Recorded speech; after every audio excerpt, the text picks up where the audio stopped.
एक छोटे लड़के की दिल छू लेने वाली सच्ची कहानी। मैं एक दुकान में खरीदारी कर रहा था, तभी मैंने उस दुकान के कैशियर को एक 5-6 साल के लड़के से बात करते हुए देखा। कैशियर बोला, माफ़ करना बेटा, लेकिन इस गुड़िया को खरीदने के लिए तुम्हारे पास पर्याप्त पैसे नहीं हैं। फिर उस छोटे से लड़के ने मेरी ओर मुड़कर मुझसे पूछा, अंकल, क्या आपको भी यही लगता है कि मेरे पास पूरे पैसे नहीं हैं?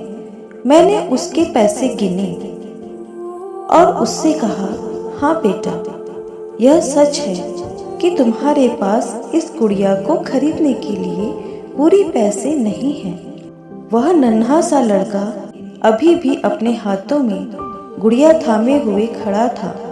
मुझसे रहा नहीं गया। इसके बाद मैंने उसके पास जाकर उससे पूछा कि यह गुड़िया वह किसे देना चाहता है। इस पर उसने उत्तर दिया कि यह वो गुड़िया है जो उसकी बहन को बहुत प्यारी है और वह इसे उसके जन्मदिन के लिए उपहार में देना चाहता है। यह गुड़िया पहले मुझे मेरी मम्मी को देना है, जो कि बाद में जाकर मेरी बहन को दे देगी। यह कहते कहते उसकी आंखें नम हो आई थी। मेरी बहन भगवान के घर गई है और मेरे पापा कहते हैं कि मेरी मम्मी भी जल्दी ही भगवान से मिलने जाने वाली है। तो मैंने सोचा कि क्यों ना वो इस गुड़िया को अपने साथ ले जाकर मेरी बहन को दे दे। मेरा दिल धक से रह गया था। उसने ये सारी बातें एक सांस में ही कह डाली और फिर मेरी ओर देखकर बोला, मैंने पापा से कह दिया है कि मम्मी से कहना कि वो अभी ना जाए, वो मेरा दुकान से लौटने तक का इंतज़ार करे। फिर उसने मुझे एक बहुत प्यारा सा फोटो दिखाया जिसमें वह खिलखिलाकर हंस रहा था। इसके बाद उसने मुझसे कहा, मैं चाहता हूँ कि मेरी मम्मी मेरा यह फ़ोटो भी अपने साथ ले जाए ताकि मेरी बहन मुझे भूल नहीं पाए। मैं अपनी मम्मी से बहुत प्यार करता हूँ और मुझे नहीं लगता कि वो मुझे ऐसे छोड़ने के लिए राजी होगी। पर पापा कहते हैं कि उन्हें मेरी छोटी बहन के साथ रहने के लिए जाना ही पड़ेगा। इसके बाद फिर से उसने उस गुड़िया को गमगीन आंखों से खामोशी से देखा। मेरे हाथ जल्दी से अपने बटुए तक पहुँचे और मैंने उससे कहा, चलो एक बार और गिनती करके देखते हैं कि तुम्हारे पास गुड़िया के लिए पर्याप्त पैसे हैं या नहीं। उसने कहा, ठीक है, पर मुझे लगता है मेरे पास पूरे पैसे हैं। इसके बाद मैंने उससे नज़रें बचाकर कुछ पैसे उसमें जोड़ दिए और फिर हमने उन्हें गिनना शुरू किया। ये पैसे उसकी गुड़िया के लिए काफ़ी थे। कुछ पैसे अतिरिक्त बच भी गए थे। नन्हे से लड़के ने कहा, भगवान का लाख लाख शुक्र है मुझे इतने सारे पैसे देने के लिए। फिर उसने मेरी ओर देखकर कहा, मैंने कल रात सोने से पहले भगवान से प्रार्थना की थी कि मुझे इस गुड़िया को खरीदने के लिए पैसे दे देना ताकि मम्मी इसे मेरी बहन को दे सके, और भगवान ने मेरी बात सुन ली। इसके अलावा मुझे मम्मी के लिए एक सफ़ेद गुलाब खरीदने के लिए भी पैसे चाहिए थे, पर मैं भगवान से इतने ज़्यादा पैसे मांगने की हिम्मत नहीं कर पाया था। पर भगवान ने तो मुझे इतने पैसे दे दिए हैं कि अब मैं गुड़िया के साथ साथ एक सफ़ेद गुलाब भी खरीद सकता हूँ।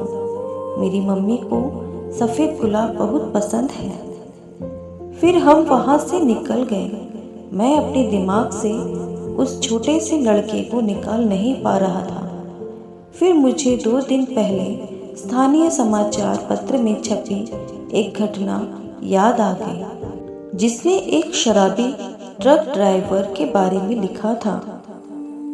जिसने नशे की हालत में मोबाइल फ़ोन पर बात करते हुए एक कार चालक महिला की कार को टक्कर मार दी थी, जिसमें उसकी 3 साल की बेटी की घटनास्थल पर ही मृत्यु हो गई थी और वह महिला कोमा में चली गई थी। अब एक महत्वपूर्ण निर्णय उस परिवार को ये लेना था कि उस महिला को जीवन रक्षक मशीन पर बनाए रखना है अथवा नहीं, क्योंकि वह कोमा से बाहर आकर स्वस्थ हो सकने की अवस्था में नहीं थी। क्या वह परिवार इसी छोटे लड़के का ही था? मेरा मन रोम रोम कांप उठा।